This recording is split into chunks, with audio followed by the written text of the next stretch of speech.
Hey YouTube, Piping Redbeard. Woohoo! I am driving. Gotta go out of town for business. I don't fly unless I absolutely have to. This is a 6-hour drive. That to me is well worth not fooling with all the stupid stuff, TSA and the hassle of all that. What to pack? Can't bring this, can't bring that. Especially when you're a smoker, that's a real pain in the ass. So here I am on the way up here. I wanted to make this video in particular to talk about corncob pipes and cheap tobacco. So, what I did was I was trying to. I kind of smoke a lot of different things, as I've already said. Whether it be English blends or aromatics or burleys, whatever. And I don't. I'm not a taster guy. What I mean by that is, the flavor is everything. Don't get me wrong, but like if I were to smoke a aromatic in this, and then smoke an English blend after that, I don't taste the residual any ghosting, I should say, from the aromatic. Now, that being said, though, I'm not a carbon cake guy. Especially in corncobs. I think that's kind of defeats the purpose of a corncob, is if you develop a cake. But you can if you want to. Don't get fine. But I make sure I use a bristled pipe cleaner on my corncobs after I use it to make sure the wall of the bowl is all. I can still see the kernel kind of indentations and stuff. So I just make sure that it'll char. That's what you want it to char, but you shouldn't let it build up where you don't see those anymore. That's kind of where I use as my judgment on corncob pipes. And on briar pipes, I still clean it out. There's a little cake that develops on a briar pipe, which is what it should do. And the technical, I guess you'd say, the pipe aficionado way of allowing cake to build up on a briar pipe is probably still a good idea. I digress. So, this is a Missouri Meerschaum Country Gentleman, and I bought it through Aristocob. I think I bought it through Aristocob with this Danish bit. And this is if not my favorite, almost my favorite pipe. It just smokes fantastic, and it's cool and it's dry. And I smoke all kinds of stuff through it. So I've been looking for, besides the pipe. Another corncob pipe that I have that I love to death is my Wizard Cobbit.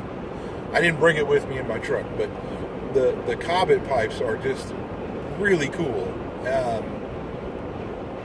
They're like a long church warden with a nice corncob bowl at the end.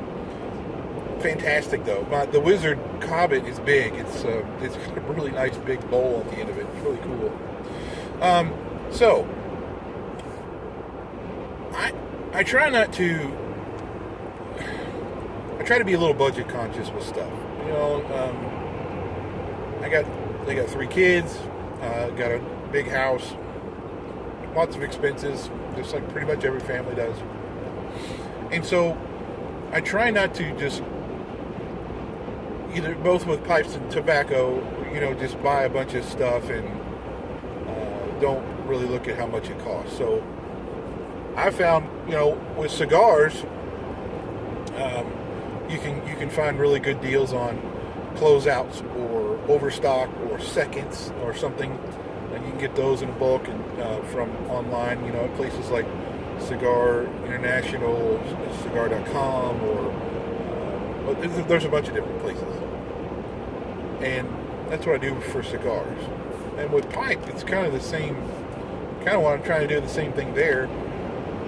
Is, look for specials on things, or you get like if I have a pipe tobacco that I really like and they got a pound bag of it for $1 an ounce or something, stuff like that. That's what's pretty cool. But the other thing is trying to find locally. Where I live, we don't have, not in my immediate vicinity. There's a short drive away. There's a really nice smoke shops that have some really nice tobaccos. But let's see, what are they called? What I have around me are the Smokies, the chain, the Smokies Tobacco Store, or whatever they're called, tobacco outlet or something like that. And they don't have they don't have really, as far as pipe tobacco goes. Man, I mean, you got like all your the big bags of stuff that like are the value brands, I would say, like Gambler and Bugler, Smoker's Pride, that kind of stuff. And they'll have a few packages of like Captain Black. I think they usually carry the Bork and Briff stuff. I actually don't mind the Bork and Briff stuff. I could do that, but it's expensive. I mean, the pouches they sell there, you get a couple ounces of like a Lane blend online or something, same price. It'd be a much better tobacco. Anyway, so what I did was I was really kind of just saying, okay, if I need to go to one of the places around town, is there a value brand cigar or pipe tobacco that I could smoke? So this is my first attempt at that, and I'll show you what I got. It's the Ohm Blue, and this is just a little 1 ounce bag, and $1.50 for 1 ounce, which isn't really value, but it beats paying like $6 for a pouch of Captain Black, I guess. So I got it in my Corncob, packed it up a little bit, and we'll see how it does. Now, lighting a pipe while you're driving is particularly interesting, I'll say that. So bear with me.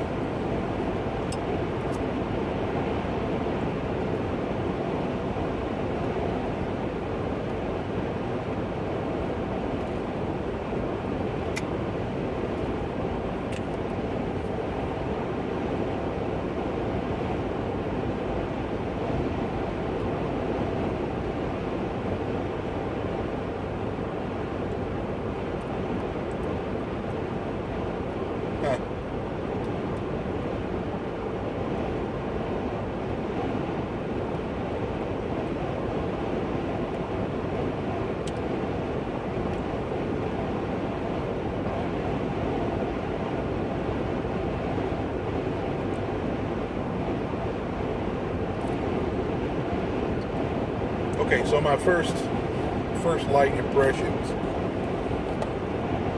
really not much, really. Not a lot there, to be honest. But I guess that was really the char light. So we'll tamp this down a little bit.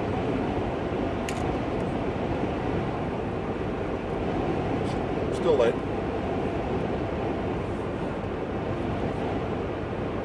Alright, I'm going to smoke this a little bit, and I'll be right back. Okay.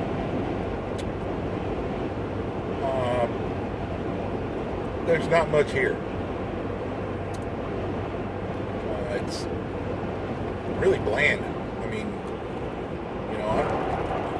like I said, I'm not like one of those taster kind of people that can pick out every single little bit of ingredients and this and that, but far from tasteless. this is, you know, it's not terrible. It's not like I'm saying I hate it. And I got to put it down because I've had some of those. But,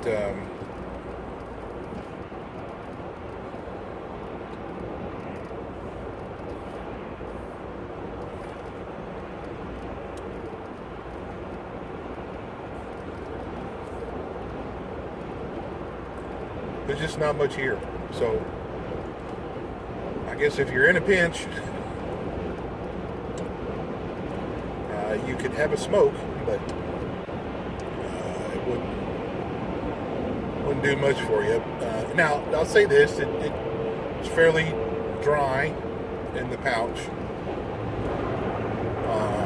It does seem to light pretty well and stay lit reasonably well. It doesn't seem to be too harsh on your tongue. So, there's that. And again, I don't know the room note, obviously, since I'm the one smoking this, but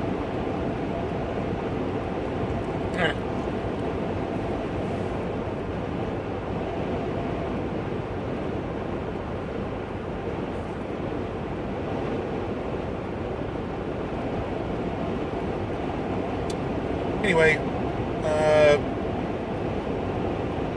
one tobacco I hate. I just picked some up because I thought, why not? It was the Cockstrong.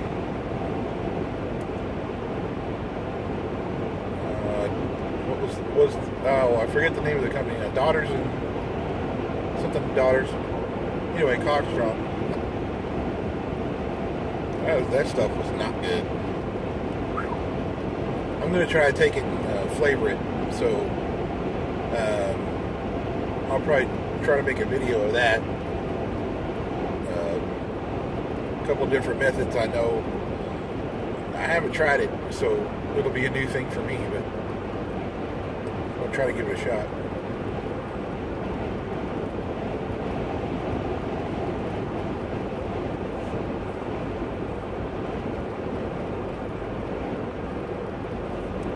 One thing that for new pipe tobacco smokers, let's get back to some of the stuff that's really going to matter to you. Corncob pipes, I would recommend to anybody, and I would even say especially for new pipe smoker people who want to try it. Especially with the Missouri Meerschaum stuff, they will last you a really long time. And it's because of the corn they use to do it. They've had a long time to figure out what corn works. So it's really a woody. It's very tough. And they put a hardwood, you can't see it because of the sticker, but they put a hardwood plug at the bottom. So they have less burnout from that. They fill this up with plaster of Paris, is what they use to kind of on the inside and out. And then the country gentleman, you can get the stain. And I just thought the stain was cool. So I like them. Love these. And you don't have to break in on a pipe is important on a briar or something because you're trying to you do try to put a little bit of a cake on the inside so it can sweeten it up a little bit, that kind of thing. With the corncob, you're charring on the first few lights and stuff. You're charring the bowl, and there's a wooden shank, right here that obviously comes in from the bit to the shank. It comes in here a little bit, and you really want to smoke the bowl all the way down, and you'll get this really you just stuck a campfire in your mouth kind of flavor when you get all the way down there, and that's because it's burning up that little bit of that shank that's in there, and like what you'll see on a lot of other YouTube pipe community channels. Keep going just a little bit longer. It sucks, but it's not like horrible to make you gag or anything, but Just go a little bit longer and get that chart up a little bit, and then it'll go away. But then after you smoke, let it cool. You want to let the corncob cool before you do anything else with it. And then I would suggest taking a bristled pipe cleaner and make sure you get any kind of remnants of tobacco out, and then scrape the sides a little bit. Now, you don't have to take a knife or anything like that, because especially with the first few, you're trying to make sure your bowl's charred up. But take a pipe cleaner, go around the outside of it, or inside of the bowl, and make sure you get it nice and clean and there's no carbon buildup. That's my advice. But there's a lot of guys that do build up carbon in the corn cobs. That's fine. I mean, I don't care. But I'm just telling you, new people, you don't have to. Anyway, corncob pipes are great if you want to dabble in the corn cobs. They're actually really cheap. Well, inexpensive, I should say. The country gentleman, I think it's $10 maybe, or $12. I can't remember. It's less than 20. I'll tell you that right now. And I would really highly recommend you go and get them from Aristocob. It's aristocob.com. He has a YouTube channel too. I love his channel, and he talks about corncob pipes. But he has a website that he sells the corncob, and you can get. Why I say that is because he has more choices for bits in there than if you just go straight from Missouri Meerschaum. So, sorry, roads are a little rough. Freaky. Anyway, aristocob.com, corncobs rock. Ohm Blue is tasteless.